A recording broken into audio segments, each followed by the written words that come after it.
a un grupo le había caído 50 o 60%, a la microempresa se le había caído en un 84% la venta. Cuando le preguntamos si creían que podían retener los empleos, un 85% dijeron sí, creemos que podemos hacer un esfuerzo de retener los empleos, el 15% dijo no. Cuando les preguntamos, ¿cómo estás? ¿Estás operando? El 10.5% nos dijeron, la empresa está cerrada definitivamente. Cuando le preguntamos a otros, ¿pero ya empezaste a vender algo? Sí, ya empecé a vender, pero estoy mal. Todavía estoy mal. No puedo garantizar que puedo pagar salarios, no puedo garantizar que puedo pagar impuestos, no puedo garantizar que puedo mantener las operaciones vivas. Y estamos hablando de la primera semana de noviembre, en la que todavía las tormentas eléctricas, las tormentas tropicales y el huracán Eta y Iota no habían afectado sobre todo a las empresas del litoral atlántico, del Valle de Sula y de Occidente. ¿Qué es lo que pasa con el tema entonces que ustedes quisieran escuchar que yo hable de cómo va la negociación de salario mínimo? El asunto es que el sector privado ha planteado ante la comisión tripartita, y hemos recibido planteamientos también de parte del sector laboral, sindical, muchos elementos, pero nosotros lo que hemos dicho es, señores, recuerden que tenemos una salvaguarda. Hay salvaguardas contenidas en la ley de salario mínimo y hay salvaguardas contenidas en un acuerdo tripartito que establece la forma en que vamos a venir a actuar y que lo hemos hecho en los últimos años. Esas salvaguardas lo que nos dicen es, señores, la fórmula dice esto, pero hay cosas que ustedes tienen que tomar en consideración y eso nos podría llevar a hacer ajustes menos significativos o una reducción significativa de lo que pudieran ser los ajustes. ¿Cuáles son esos elementos? Primero, cuando el nivel de informalidad ha alcanzado el 70% de la economía, usted no puede pensar en que puede seguir adelante con las prácticas tradicionales de ajuste. En segundo lugar, cuando más del 65% de los trabajadores asalariados están concentrados en la empresa de microempresa. Tenemos el 67% según el INE en la microempresa. Cuando tenemos más de 2 trimestres de caída en el PIB real, pues llevamos 3.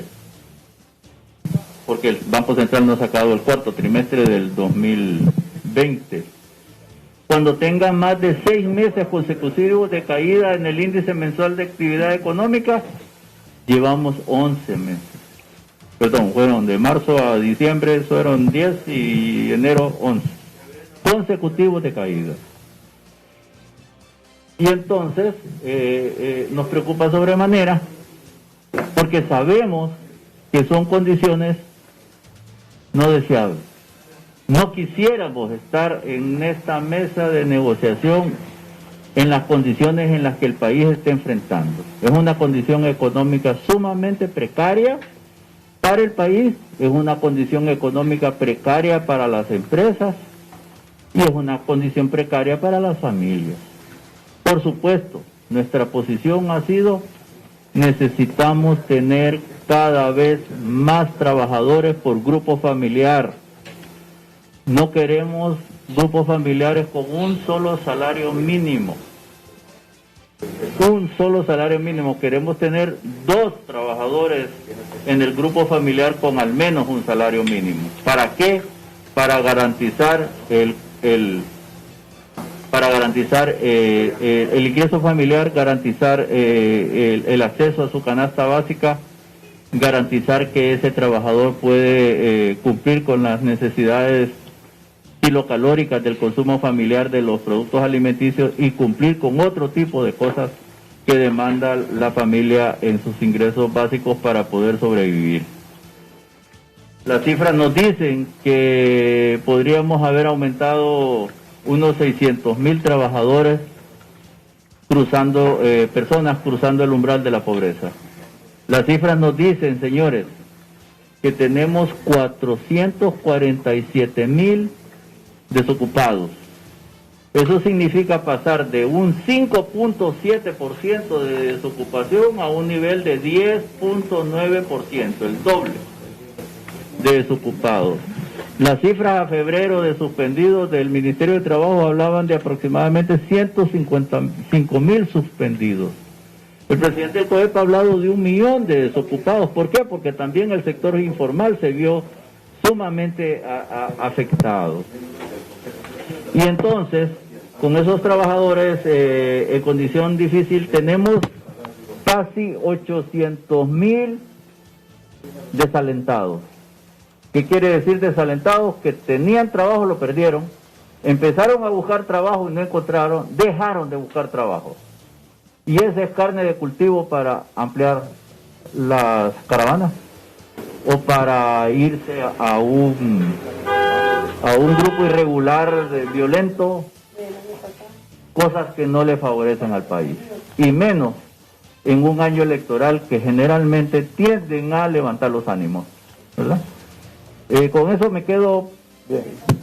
Bien, gracias, don Santiago. Vamos a iniciar esta conferencia de prensa. Bien, escuchábamos a don Santiago Herrera, gerente de política económica del Consejo Hondureño de la Empresa Privada, haciendo una radiografía de la economía del país y las condiciones que impiden que se pueda llegar a un acuerdo para un ajuste al salario mínimo. Ya se está coordinando el desarrollo de nuevas reuniones en la semana siguiente a la Semana Santa, y parece haber un acuerdo sobre el particular y no hay ninguna condición oficial de rompimiento de negociación en la mesa tripartita de salario mínimo. Muy bien, Eddie Quintero, de hoy mismo. Sí, don Santiago, muy buenas tardes.